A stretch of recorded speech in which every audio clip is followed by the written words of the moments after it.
now owe me at least 2 algebra steps. We've shown the derivatives, we've taken all the derivatives, there are no more derivatives to take, but let's look at least 2 more algebra steps. I see in my denominator, I'm multiplying these 2 fractions together, I see that I have the same x squared minus 1. So I'm going to, I know that if I multiply these 2 fractions together, I have x squared minus 1 quantity cubed.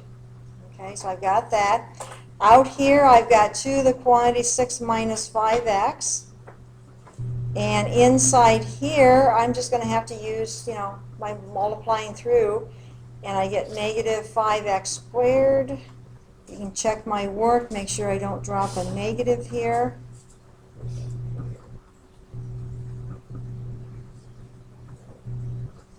Okay. You guys know you got to watch me. I'm just like you. I drop numbers and forget negatives. At some point, I'm going to check my answer on the Inspire. Make sure that I've got everything, that I didn't forget something. But let's see. I've got some squares in there, so let's see.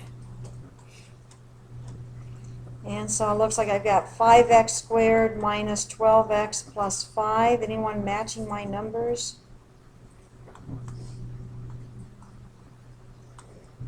Come on. You see an error up there? No? Okay. Someone's mumbling yes, maybe? Okay. That's about, have I done 2 algebra steps? Yeah. Have I done everything that's kind of obvious to do? Yeah, can I factor this in any way? Am I going to get an x squared minus 1 out of it if I do? I don't know. Maybe I would.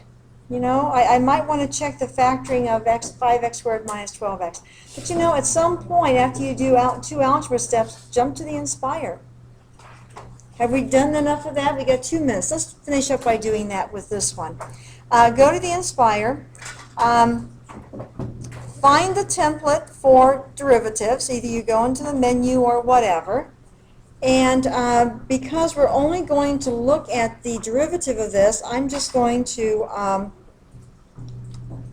do it this way. I'm not going to define the function. So I got to make sure of my parentheses. I'm going to put inside of here a fraction. I'm talking to myself, and so you guys can just ignore me at this point. I'll let you know when it's important.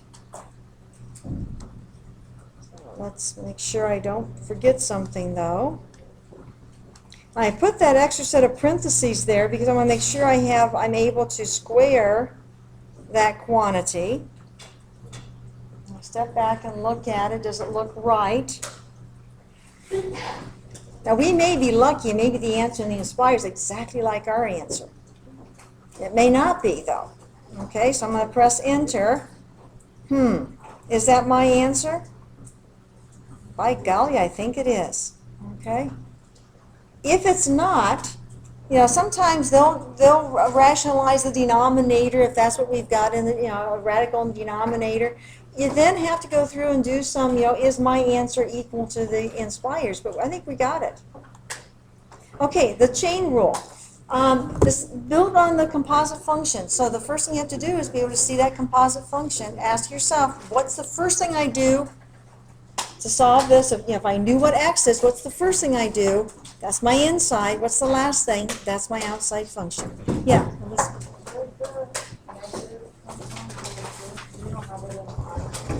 Oh, we don't?